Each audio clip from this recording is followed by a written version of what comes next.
So, this time on the pod, we are having a chat with Pat Sheridan, one of the founders of the American MiniGolf Alliance, a keen competitive mini golfer and co host of the Mini Golf Podcast. I was keen to have Pat on to discuss the state of competitive mini golf today, how businesses can engage with the competitive mini golf communities, and his thoughts on the introduction of new styles of mini golf and tech infusion that has become popular over the last few years. So, without further ado, here we go.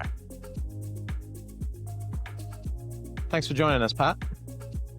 Yeah, I'm happy to be here. So I've been a long time listener of you and your colleague on the podcast. I thought, as I was putting the ideas for this pod together, in no particular order, I kind of wanted to start with. I wanted to talk around the perceptions of competitive mini golf, like from both the outside and the inside. But it would be great if you could start by just giving a bit of an overall landscape of what competitive mini golf looks like where you're from and potentially all over the world as well. Yeah, so I guess a couple points. So I'm from Connecticut in the U.S., so the Northeast United States. So that's my primary focus in terms of like the competitive sport. But I have the pleasure of also doing a bunch of work with the World Mini Golf Sport Federation, which is the umbrella body for competitive mini golf around the world. So I've gotten an opportunity to kind of see not just my local country, but kind of around the world how it's accepted and played and what goes into it. And it's really almost two very different approaches to things. One of the things that I've found out as being an American, so, mini golf in America, if you think about it and how everybody almost always thinks about it, right? It's a holiday, it's the vacation, it's with the family, it's very individual business, profit driven, very American in terms of how we approach it. So bringing kind of the competitive sport into that is a little bit different than saying playing basketball or baseball or something that it's sport first, kind of profit later on. And that's a little bit different from what we see in a lot of the rest of the world, mainly mainland Europe, where it's much more sport driven first and kind of profit layered on top of that. So we've got a couple different views. In the US, it's interesting because from outside, I've been doing this now about 25 years, been in the world of mini golf. And I will never stop answering the question, wait, there's mini golf tournaments, there's professional mini golf, there's competitive mini golf, just because it's not seen that way. And the community Yeah. is not huge. We've had some steps probably in the past, 5, 6, 7 years that have expanded that. I don't know if you saw the show that was on US television, Holy Moly, kind of brought mini golf. And even though that was a little bit oversized, it did shine a spotlight on some of that. We've had some recent events that were on ESPN, which is, the major sports network here in the US. So we've started to grow that out, but really from the outside, it's very much a niche thing where people look at it and go, well, that's nice. And then, from the inside, as anybody who's really part of a sport that they love, you sometimes take it a little too seriously and you're trying to prove out like, hey, I've got a sport, I've got skills, I've got things, and I'm trying to battle up against it. But I think the nice thing about mini golf is that you can balance the two of those, right? Like, yes, I'm very serious. I love my tournaments. I want to win all the time, but I'm also playing on a course that's got pirates or dinosaurs or giant volcano, right? So there's a little bit of that. And then, from a Europe and a worldwide, there's some of the similar struggles. You mentioned the podcast and stuff. We've had some conversations with players that, top caliber world championship level stuff. And they'll tell us too, like their friends even are just like, what do you do? For a competitive sport. So we're always trying to balance that piece of it's just not thought of something that is competitive because most people don't approach it that way and have never really seen it that way in their everyday lives. Yeah, nice. No, that makes a lot of sense. So, because I think from my perspective, coming into the mini golf scene from other environments and in working for this company, we've all played mini golf, but I'm not a competitive mini golf player. I mean, I'm competitive in the way I approach it, but certainly in terms of being involved in that community, from the outside in, it seems maybe as though it's like, how can there be structure to that? Because it's kind of like you say, for a lot of people, it's a hobby. For a lot of people, it's a one-time thing.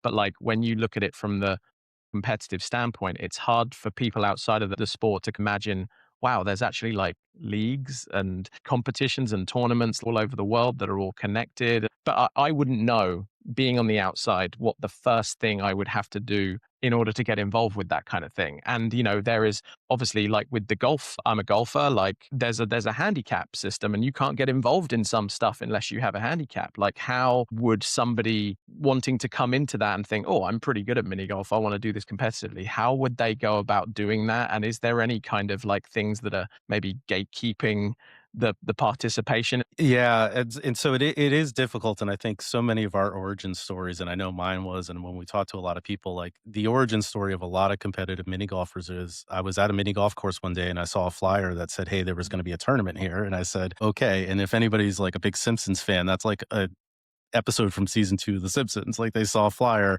and that's kind of been this kind of grassroots way. So you know, what we try to do in the structure around it, the way to think about it is kind of very like the Olympic movement. Like each country does have a mini golf federation that sort of sets rules and things, and it rolls up to an international organization. But at the heart of it, it's really the courses, want to participate in that. And so one of the things that we've tried to do with the American MiniGolf Alliance, which we formed about 5 years ago, is we all had a bunch of different little tournaments that we had worked with courses on. And we decided, like, hey, we need to kind of bring this together and really start to market it, get on social media, like go out and show here's how you would do it. And we really do rely still on the grassroots stuff of saying, hey, there's a tournament, the course is promoting it. I think that's the, again, kind of the one of the interesting parts about our sport is, this isn't just, okay, the town has a basketball court that I can go play basketball on at any given time. We have to go to a business and interact with that business, and the business has to be supportive of doing these tournaments. And when we get that, though, that's really where word of mouth starts to go, and they promote. And so one of the things in the US and then with the WMF is we've really been trying to put out there of like, okay, if you're interested, how do you get in there? The gatekeeping question is really interesting because it's not a huge group of people who are really competitive, right? Maybe we're talking around the world, probably 100,000 people tops. In the US, there's maybe a couple thousand people who really play a ton of tournaments every year, who treat it like a sport. And the problem we have seen is, the everyday person who wants to come off and say, hey, I want to play in the tournament. Most of the time you're playing a tournament against people who play 6, 7, 8 tournaments in a year. So you're automatically like, oh, am I going to be able to compete against these people? And so we've been struggling as a sport, as an organization of, how do we enter ground level stuff? You think about golf, right? Like you can do some amateur leagues or club stuff and you kind of build your way up there. We don't really have that structure worldwide necessarily yet to bring people in. So one of the big things from an AMA perspective is we've been trying to say, okay, how do we cast that net wider, right? Like we don't want to gatekeep. We've got, 1,000 people who play tournaments. I would love that number to be 10,000 people because I just want more people in there. I want to create a structure for them. But yeah, at the end of the day, I think most people still get to a tournament by showing up at a place that's got a sign that says, hey, we've got a tournament coming.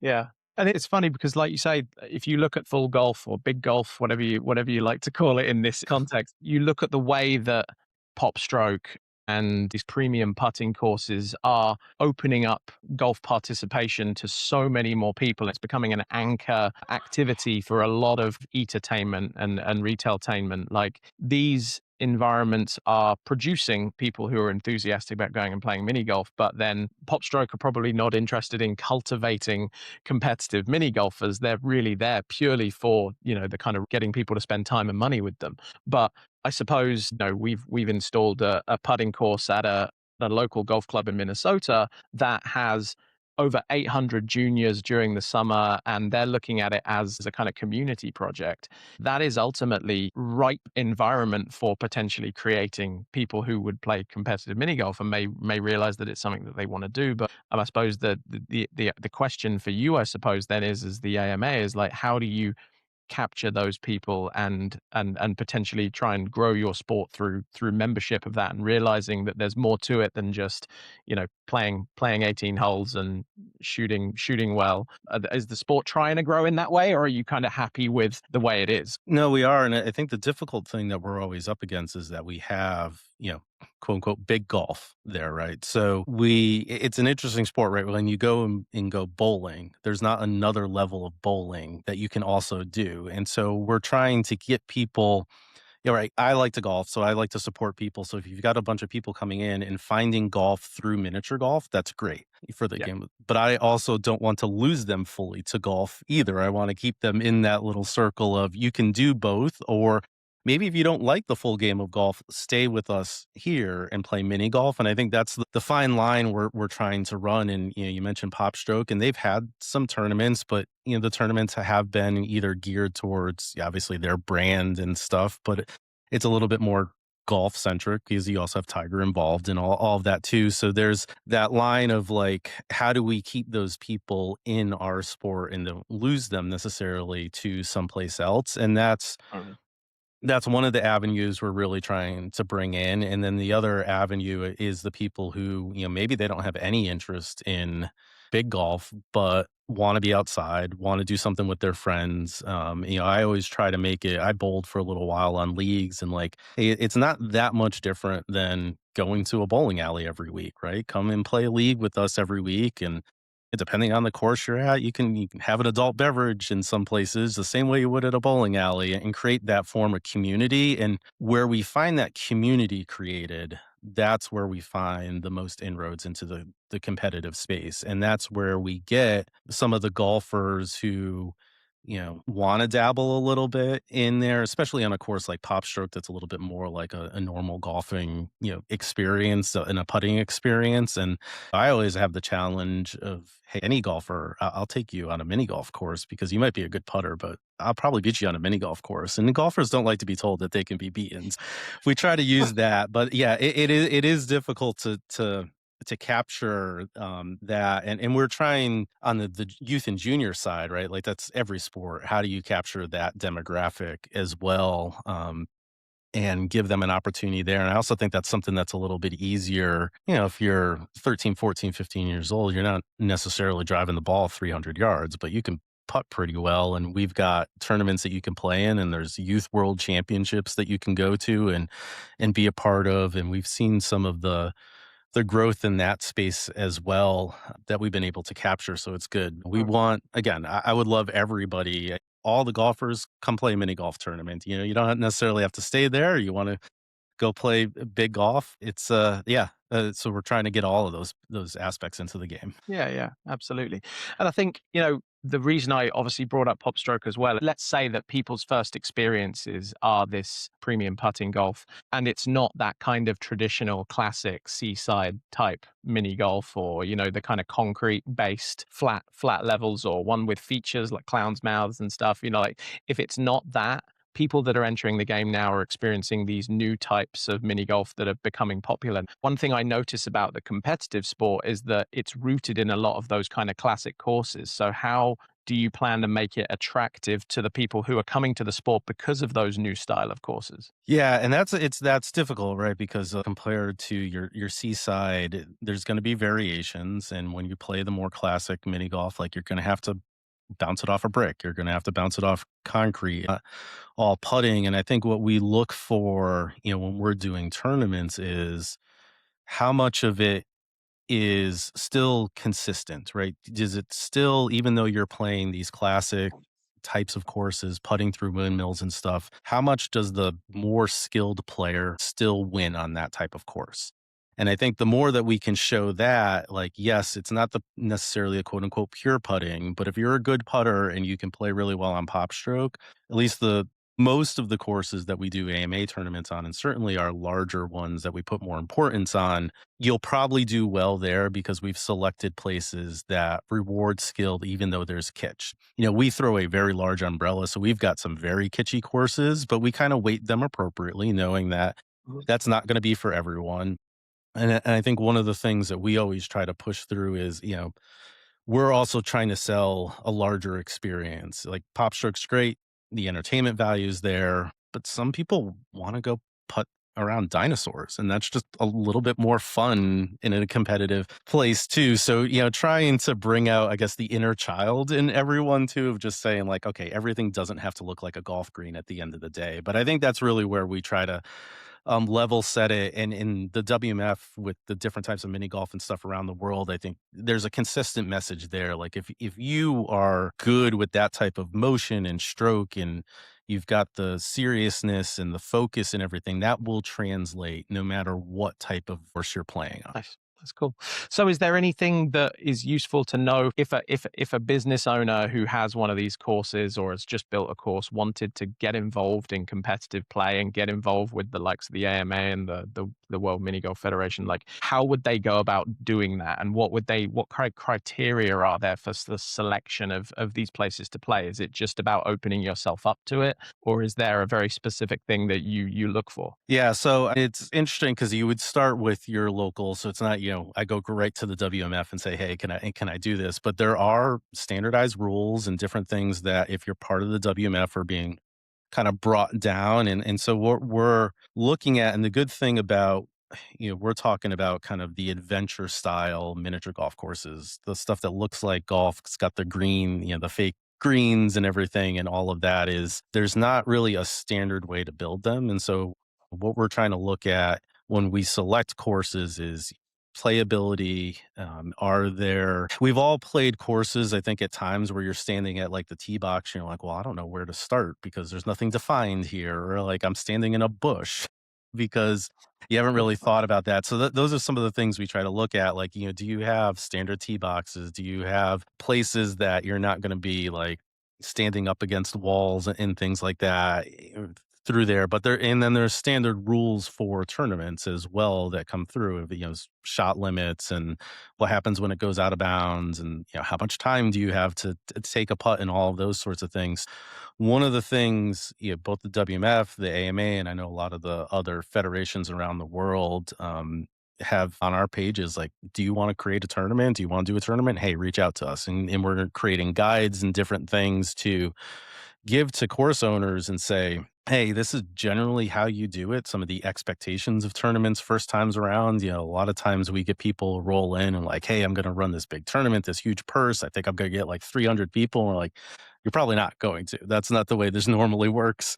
So trying to guide some folks there so that there are resources out there, but it really is that first step. And again, almost everything that we've seen in the US where it's really been successful is an owner has kind of gone into it and said, all right, maybe not year one, but if I'm building a course at some point down the line, I'd love to do a tournament. And so let me reach out to the organizations I find. Let me see if I can get a contact, and how do I shape my journey to there over the next couple of years. That makes sense. So I want to change pace and subject just a little bit now, just to jump on a couple of other things within the mini golf space. I suppose I've obviously listened to a number of your podcasts, and one of the things that comes up every now and then is about tech infusion, and we provide a tech infused mini golf product. Equally, we've also designed and built a number of digital scoring based mini golf, whether it be adventure, whether it be indoors, outdoors. And a lot of the stuff we're doing now, we've got app based products kind of coming into the market as well. But I'm interested to hear your experiences of tech infusion for mini golf. What's the best and worst that you've experienced, and just your kind of general feelings on it, and how you've kind of adopted it into the competitive game, if at all. Yeah, the second part about the competitive game is a little bit tougher. I personally have loved seeing the tech infusion of mini golf. I think it has opened up the doors to the sport to even more people, that kind of socializing aspect of it where you don't necessarily have to think about, okay, do I have the pen and paper, because it's doing everything for me. I like, we've played places like Putt Shack and in other places. I like the true falses and the four of a kind and the different things that you can build into that experience from a socializing aspect. I think where we've had less movement on is trying to figure out, well, okay, how do we build this into a competitive space, right? Because not all of those are just, well, if I putt the ball 3 times, I get a score of 3 sort of thing. Where we have looked at some of the tech stuff, we're really starting to move more towards mobile scoring that allows us for, live hole by hole scoring, as if you were watching a PGA event. We do all sorts of graphics and stuff. So there's been some minor steps with kind of getting away from just everybody fills out a scorecard and signs it at the end, and nobody knows what the scores are until they write it up on a whiteboard at some point. And there's been some cool stuff that we've been tracking that I think will come to competitive sports in a while, like or competitive mini golf in not that long. You get some of the stuff where you can, track ball speed and map putts because you've got, the chips and the balls and everything like that. I think there's a space in the not too distant future where that type of technology helps us from live streaming. How do you put it on TV and make watching people putt around a mini golf course interesting if you can start layering in like, oh, here's the break of that, or here's the distance from tee box to cup and some of that. But I think the full tech infused mini golf courses, we haven't quite cracked the nut yet on, well, how do we bring this into the competitive space other than some local tournaments or things like that, and just trying to figure out, well, what's the fairness. And we've seen it hasn't been very long that these have been in the space, right? Probably the past 10 years. We've got a bunch of them, and some of them do it better. I think we've played some courses that have layered the tech in seamlessly, other Mm, courses that went too heavy on the tech, and then for somebody like me, I go and play it, I'm like, "Man, this course kinda plays really janky at the end of the day." Like, I don't like the putting experience even though the tech might be fun. So I think that's where it's difficult, right? You wanna do the new and cool stuff, but you can't forget at the end of the day, mini golf still has a base that you gotta serve. That's the putting experience has to be yeah. fun and interesting. Absolutely right. Yeah, we mentioned them a lot already, but I think PopStroke have done that to an extent. But I mean, my experience of it is that their app-based scoring thing is definitely useful from a kind of not having to have paper and pen kind of way. But I definitely say that you have to make sure that when you're doing tech infusion, that it's robust and is going to work in every circumstance, because you can totally kill any experience by even having a slightly inconvenient tech infusion of any kind. So what would be useful to talk about would be, where do you see tech infusion going? Like, we haven't quite seen it yet, but being able to track kind of like ball data and tracking, and maybe even giving you make percentages of that particular hole. Beyond that, where do you potentially see tech infusion going? Like, where could it go in your mind? Yeah, I mean, I think that's that type of data, and I try to put myself in like two different hats, right? Because you've got the everyday person who's going to play mini golf, and maybe they play 2 3 times a year, right? So they're not super concerned about, well, I want to keep all my stats on this, but the things they are concerned about or they like is anybody who's competitive, right? To your point, like they want to go, they want to see what the high score is or the low score.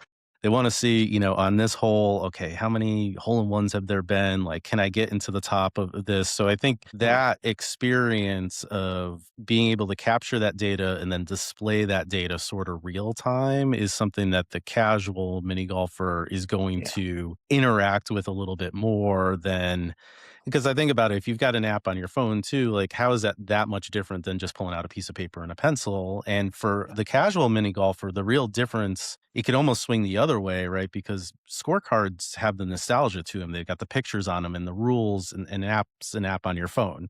So there's a bit of I don't know if that tech is going to sway them as much as a competitive mini golfer. I might be more likely to use something on my phone because then I will go back to stats. Some of the stuff that I would like to see from a competitive standpoint is, some of the courses we play, it's not all hole in ones. Like we are charting putts the way you would on a putting green in a golf course, right? So we all have notebooks and all these drawings and stuff, and so I keep thinking about like, all right, well, what's the tech way we can layer that in? And some people take pictures, but there's something there that still hasn't been quite developed yet, and that can kind of play into. I think it's almost like again the casual mini golfer, like if you got an RFID chipped ball and the ball lands someplace and you've got a scoreboard or, a television screen and it kind of pulls up like almost like the old Tiger Woods, like, hey, here's how the green breaks from where you are. That's an experience we haven't seen yet in mini golf. And yeah, again, I think that's something that people would yeah. really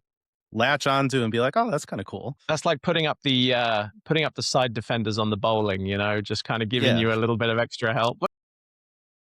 Yeah, and again, I mean, that's the way I gotta think about it because millions of people play a year, and they might play once, and so how do you make that experience really memorable for them so that you're the place that they come back to the next year, Yeah. and they're like, "Oh, yeah, we were here, and I had all these really cool things, and it helped me get that really interesting putt or helped me get that hole in one," because that's what they're gonna return to. Yeah, no, the gamification of it and just making it more interesting is huge, and I definitely see I mean, I can't talk about it here, but we've definitely got an R&D department that's working quite solidly to get these kind of products to market, because there's definitely still loads of space, certainly within outdoor and adventure golf, where we've got people coming to us. They've maybe had an adventure golf course for the last 5, 10 years, and either it needs a theming refresh or it needs just general rejuvenation. But the thing is, if it's kind of fatigued, the kind of interest in that mini golf in that particular area with the demographics you're after is fatigued, then you need something that's going to bring those people back and generate that repeat business. And I think tech infusion and being able to offer them something that changes the user experience altogether would be amazing. So yeah, it's definitely something that we're really in the throes of right now. So obviously, I don't want to keep you for too much longer, because we're trying to keep these things reasonably short and sweet. But I wanted to touch on my last question for you, which was, what are the three most important things to you when it comes to enjoying a round of mini golf? I think the first for me is, maintenance of the course and then being able to walk on there and just see that, the owners really put in the effort for their clientele, right? And nobody likes to go play a course that's run down, got moss on the greens and stuff like that. No matter how cheap it is and what you're doing in your day, you want to have a solid experience. So I think that's, kind of the table stakes. The other couple things, I really like mini golf as a journey. There's a storytelling aspect to it that can be had, even with something that's, like Pop Stroke, that's more golf like, they look like golf holes and you can do some of that, but my favorite courses are always the dinosaurs, the space,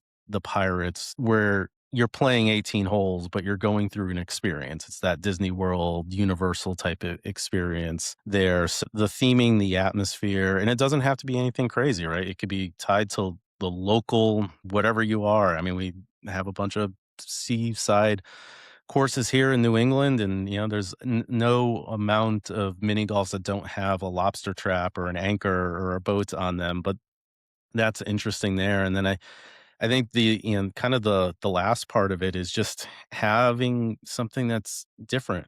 As you go through there, it doesn't have to be a lot. It could be one unique types of things that will bury in people's memory, whether you're casual or competitive, and then you've like, all right, well, this is really cool course. I've seen this thing here that I haven't really seen anyplace else.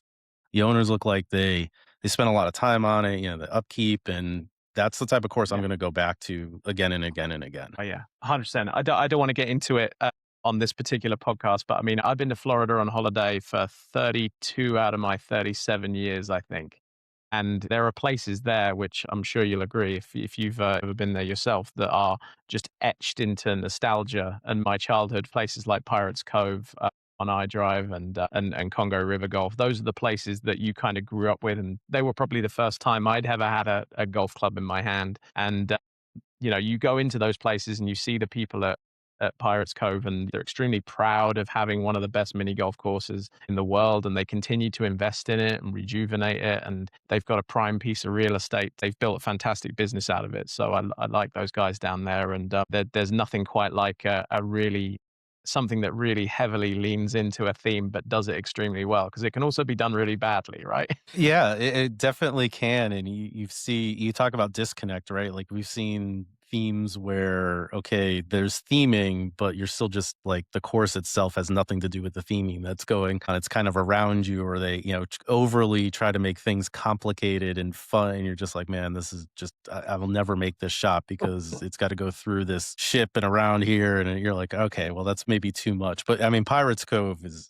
a great example. Their chain, I don't know that I've ever been to a bad Pirates Cove location, and that's really one Mm, of it's maybe not my favorite mini golf of all time that I have played, but it is definitely up there because I know, yeah, the owners who do those locations always seem to really appreciate what they have. Been around in these places that they're in for a really long time, and you're going to have the pirate experience, and you're gonna read about the pirates, and there's gonna be pirate ships and everything, and you feel yeah. good at the end of the day.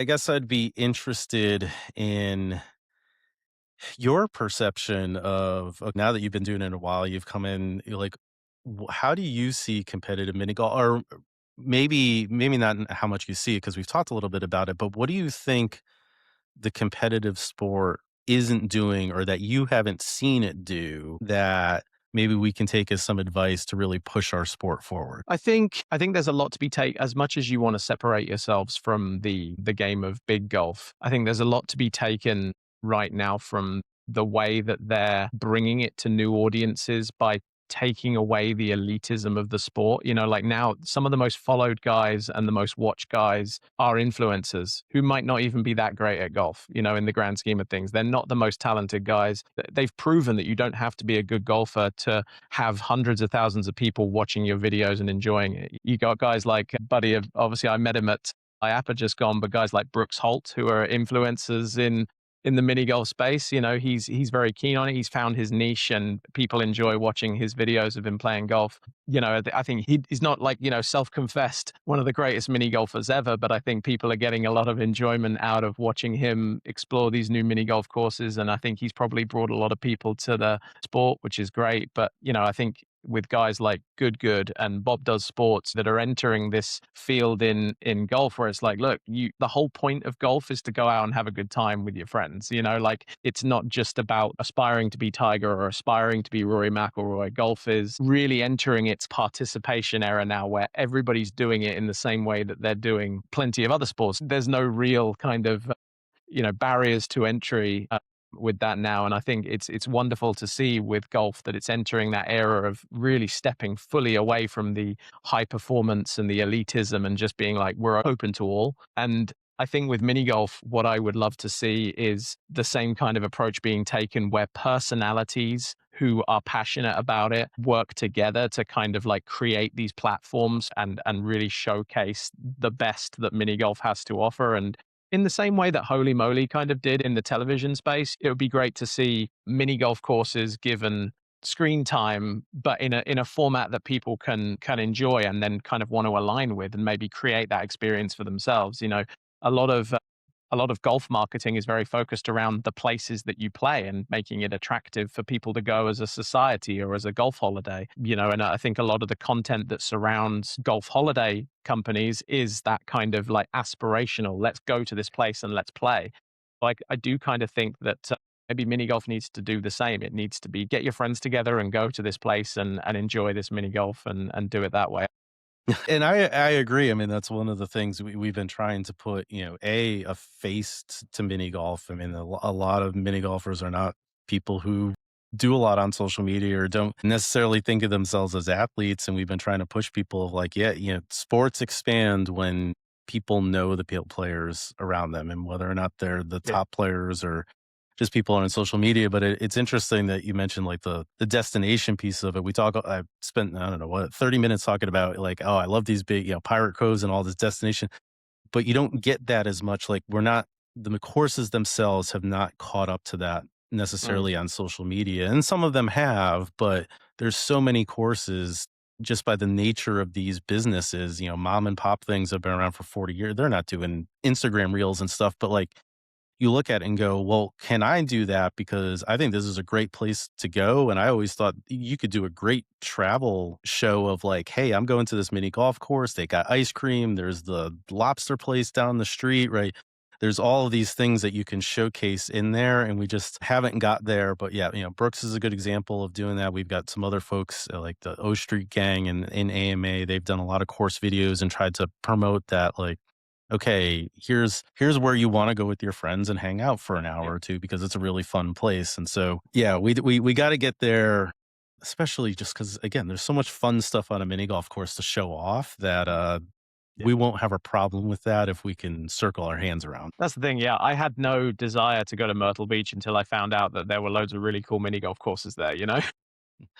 Yeah, there is a lot there. But yeah, the minute that the Brooks and some of the other guys I saw were going there and they show off some of the theming and some of the holes that you can play, I was like, yeah, I'm gonna put it in the diary. I think the best way to go about it, you can't argue with the influencer led route now. You have to have charismatic people in the sport that are promoting it and trying to bring people to it.